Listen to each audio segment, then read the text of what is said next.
Thanks, Doc. I can't believe I've been registered with you for 5 years. I know. If you don't mind me saying so. You look much happier now. Really? Compared to when? Well, when I first met you. Back in those days when you had just 10 minutes for an appointment and you used to get stressed if you were running late. I don't know how you could see patients so quickly. Gosh, neither did I. They weren't exactly happy days, were they?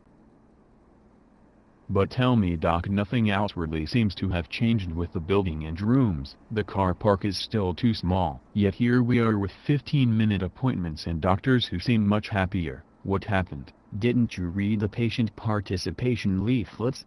Can't remember. I really don't read stuff like that. Guess I chucked it with the junk mail. I'm just curious. What gives?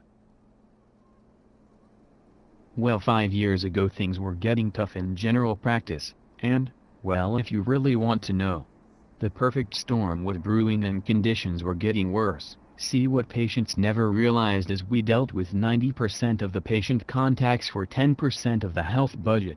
The funding was absolutely dire. Well, I think you are worth every penny. So how'd it affect you? You don't really want to know all the details, do you? Sure. Okay.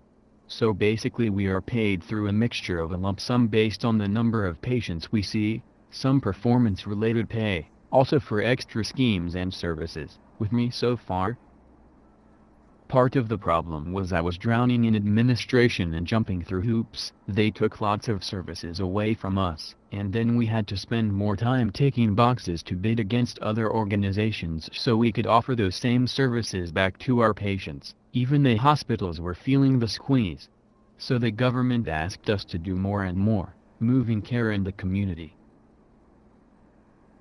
Then they added regulations and inspections, and because we were looking after everyone so well, patients were living longer with chronic illnesses but getting frailer, without the backup of a well-funded social service or coherent society. Plus the media were on our backs.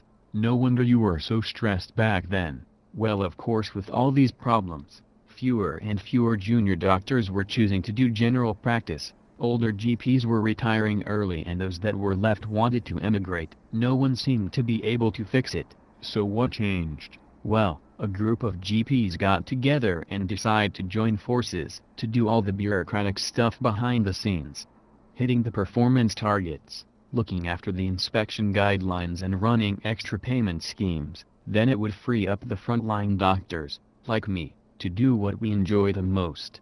Playing golf? No. Seeing patients. If we had dedicated admin people, we could hit our targets better because we shared resources.